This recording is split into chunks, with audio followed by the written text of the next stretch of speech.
MPTC ZPTC ఎన్నికలు. ఆ ఎన్నికల్లో ఇప్పుడు జరిగినటువంటి ఎన్నికల్లో గుర్తు లేవు. ఏదో మనకు నచ్చిన గుర్తు తీసుకున్నాం. నచ్చిన గుర్తు ఇవ్వకుండా వాళ్ళు ఇష్టం వచ్చిన గుర్తు ఇచ్చారు.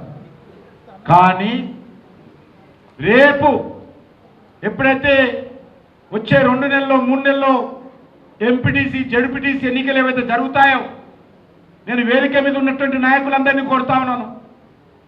ఖచ్చితంగా ఆదిలాబాద్ జిల్లా పరిషత్ మీద భారతీయ జనతా పార్టీ జెండా ఎగరాలి. ఆదిలాబాద్ జిల్లా పరిషత్ చైర్మన్ భారతీయ జనతా పార్టీ కార్యకర్త ఈ రకమైనటువంటి కాషాయ కండ వేసుకొని ప్రమాణ స్వీకారం చేయాలి. అది నేను చూడాలి అని సందర్భంగా మనవిస్తున్నాను. ఆ శక్తి, ఆ యొక్క కమిట్మెంటు ఆదిలాబాద్ జిల్లా కార్యకర్తలకు ఉంది. ఆ యొక్క ఆశీస్సులు ప్రజలకు ఇవ్వడానికి సిద్ధంగా ఉన్నారు. ప్రజలు ఆశీస్సులు అందజేయడానికి సిద్ధంగా ఉన్నారు. మోడీ గారి నాయకత్వం మీద ఆదిలాబాద్ జిల్లా ప్రజలకు ఉంది.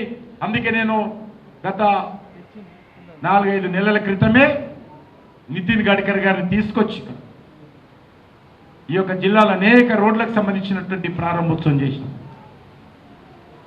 ఇంకా అనేక రకాలుగా ఏది అవసరమైనా ఇక్కడ నుంచి ఉమ్మడి ఆదిలాబాద్ సంబంధించి అన్ని రకాల అభివృద్ధి కార్యక్రమాలకు కేంద్ర ప్రభుత్వం తరఫున మీకు వెన్నంటి ఉంటామని సందర్భంగా మనవిస్తున్నాం.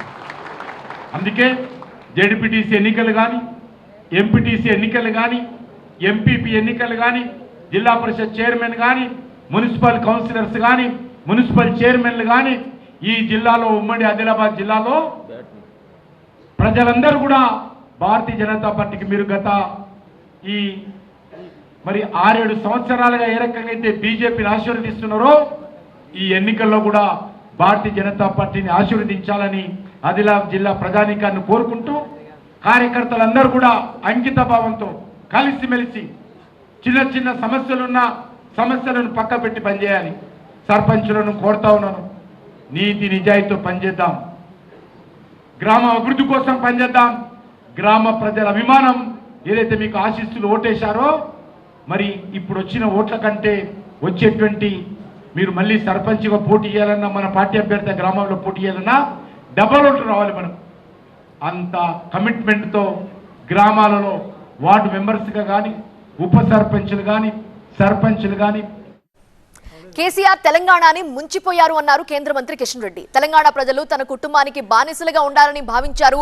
ప్రజలు గుర్తించి ఆయన్ని ఫామ్ హౌస్ కి పరిమితం చేశారని అన్నారు. ఈ 2 ఏళ్లలో కాంగ్రెస్ ప్రభుత్వం కూడా ఆదాయం పెంచలేకపోయిందన్నారు. 10 ఏళ్లలో 2 ప్రభుత్వాలు కలిసి 10 లక్షల కోట్లు అప్పులు చేశాయన్నారు. అప్పుడు సెంట్రలైజ్డ్ కరప్షన్ ఉండేది, కేంద్రీకృతమైనటువంటి అవినీతి ఉండేది. ఈరోజు డీసెంట్రలైజ్డ్ కరప్షన్, అధికార అవినీతి వికేంద్రీకరణ జరిగింది. ఇప్పుడు తెలంగాణ భవిష్యత్తు ఏమీ బాగలేదు. మాటలు కోటలు దాటుతున్నాయి. అది కేసీఆర్ కానీ రేవంత్ రెడ్డి కానీ ప్రజల బతుకుల్లో మార్పులు రాలే. తెలంగాణ ప్రజల బతుకుల్లో మార్పు రాలే. ఆ మార్పు రావాలంటే తెలంగాణ అసెంబ్లీలో భారతీయ జనతా పార్టీ కాషాయ జెండా ఎగిరితేనే తెలంగాణ భవిష్యత్తు మారుతుంది.